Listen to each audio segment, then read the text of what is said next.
है किसने मेरे खून में सफीना, तेरा दिया है किसने मेरे खून में सफीना। भारत के शेर कितने मेरे खून में नहाए, टूटा मेरे लहू में किसनों का आबगीना। कुछ लोग मेरे खून से होली मना रहे थे, कुछ लोग भर रहे थे मेरे खून से आबगीना। सहरा में जाके झलका मेरे लहू का सागर, इंसाफ मांगने की ऐसी सदा कही ना।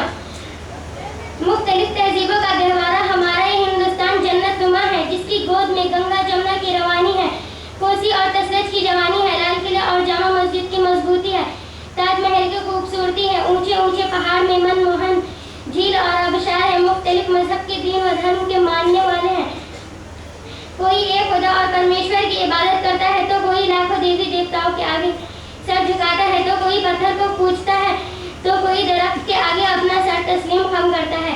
इसी धरती जहां ने जहां बड़े बड़े बापुओं को जन्म दिया है, दाए हजार उल्मा सुलह उबाज जहाद की परवरिश व पर्दाफ्त की है।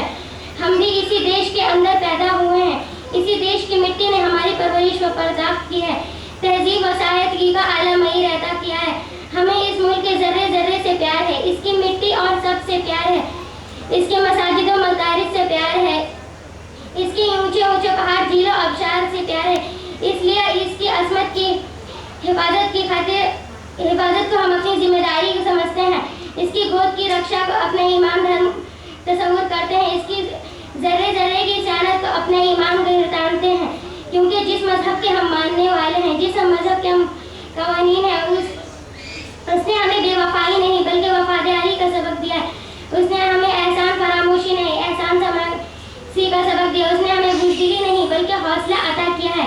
उसने हमें लोमड़ी की अय्यारी नहीं बल्कि शेर का दिल अता किया है। उसने हमें तीरों और तलवारों के साए में तोपों और टैंकों से टकराने का हौसला दिया है। ऐ सरजमीन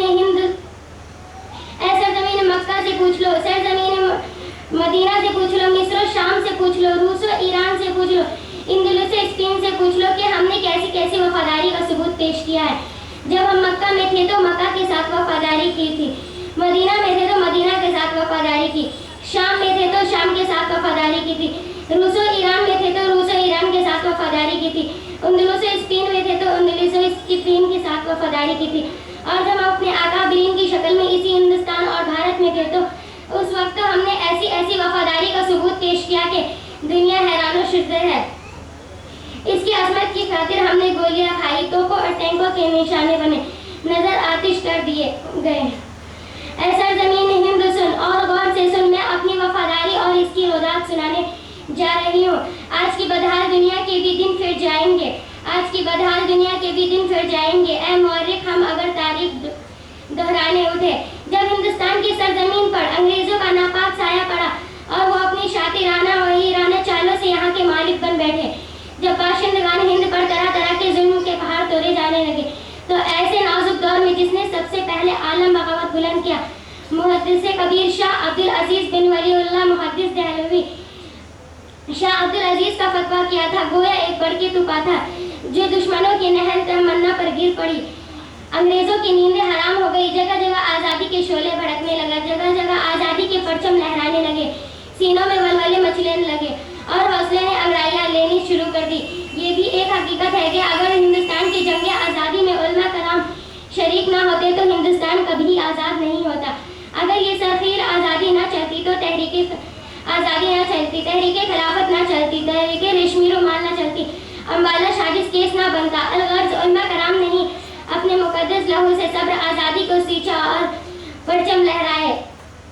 सन 1897 की जंग आज़ादी में 2 महाज बनाए गए, एक महाज अम्बाला जिसकी क़यादत मौलाना जाफरी नीसरी के पास थी और दूसरा अम्बाला शामली पर जिसकी क़यादत हाजी इमदादुल्लाह महाजिर मक्की के पास थी। इस जंग आज़ादी में भी बड़े बड़े उलमा शहीद हुए। इस जंग आज़ादी में मौलाना नानू नोती जख्मी हुए, इस जंग आज़ादी में मौलाना गंगोही जख्मी हुए, इस जंग आज़ादी में हाफिज जामिन शहीद हुए। इस सन 1897 की जंग आज़ादी में 2 लाख मुसलमान शहीद हुए, जिसमें से 11,500 उलमा कराम थे। सिर्फ दिल्ली के अंदर 500 उलमा कराम को फांसी के फंदे पर लटकाया। सन 1861 में 3 लाख कुरान के नुस्खे को बदबख्त अंग्रेजों ने जला डाला। उसके बाद से ही उलमा कराम को ख़त्म करने का फैसला कर लिया। अंग्रेज मौरिख टॉमसन लिखता है कि सन 1864 से लेकर सन 1897 तक इन 3 सालों में अंग्रेजों ने 14,000 उलमा लटकाया। चांदनी चौक से लेकर पेशावर की जामा मस्जिद तक कोई ऐसा दरख्त नहीं था जिस पर उलमा कराम की गर्दनें ना लटकी हो। थॉमसन कहता है उलमा कराम के जिस्म को तांबे से दागा गया। थॉमसन कहता है उलमा कराम को सूअरों की खालों में बंद करके तंदूरों में डाला गया। थॉमसन कहता है उलमा कराम को हाथियों पे खड़ा करके दरख्तों से बांध करके नीचे से हाथियों को चला दिया गया। थॉमसन कहता है लाहौरी की जामा मस्जिद में जिसकी सहन में अंग्रेजों ने फांसी का फंदा बनाया उसमें एक दिन में 80 उलमा कराम को फांसी दे दी जाती थी। लाहौरी की दरियाए रावी में एक दिन में 80 उलमा कराम को गोलियों में बंद कर दिया जाता और ऊपर से गोलियों का निशाना बनाया जाता। उन्हीं शिदाए इस्लाम में शेखुल हिंद और मौलाना हुसैन अहमद मदनी उन्होंने अंग्रेजों के खिलाफ ऐसी तहरीकें चलाई कि दुनिया हैरान शुद्ध है, जिन्हें आज दुनिया रेशमी रुमाल से जानती है। शेखुल हिंद के हरदिल शागिर्द शेखुल इस्लाम मौलाना हुसैन अहमद मदनी भी है, जिन्होंने खिलाफत कॉन्फ्रेंस कराची में ऐसे वक्त में शिरकत की कि उन्हें गोली मार देने का हुक्म मिल चुका था। लोगों का ख्याल था कि हुसैन अहमद मदनी नहीं आएगा, लेकिन जब वो मर्द मुजाहिद कफन बर्दोश होकर स्टेज पर आया और जैसा कि सदारत फरमाई, उसने अंग्रेजों को बुलबुल और गुलों को गुल से तस्बीह देते हुए फरमाया, लिए फिरती है बुलबुल चोंच में गुल, लिए फिरती है बुलबुल चोंच में गुल, शहीद नाज की तुरबत का है। जब हजरात ने ये शेर पढ़ा तो लोग आधे घंटे तक मुसलसल नारे लगाते रहे और फिर उल्मा की कुर्बानियों और अपने एक फतवे की जानिब से मकतब करके फरमाया, खिलौना समझ कर न बर्बाद करना कि हम भी किसी के बनाए हुए, फिरंगी की फौजों में हुर्मत के फतवे सरदार चढ़ाकर बिगाए हुए, वो सब्र आज़ादी को खो देकर सींचा तो फूल उसके पकने को आए हुए हैं। मोहतरम हजरात और सामीन इकराम, मौलाना हुसैन अहमद मदनी और डॉक्टर अहमद अंसारी और मौलाना अबू कलाम आज़ाद, इन्हीं लोगों की सियासी रहनुमाई में सन 1897 की जंग आज़ादी में 2 लाख मुसलमान शहीद हुए, जिसमें से सुनो अरे सरजमीन हिंदू सुना तुमने ये हमारी वफादारी और इसकी रोदात सुन।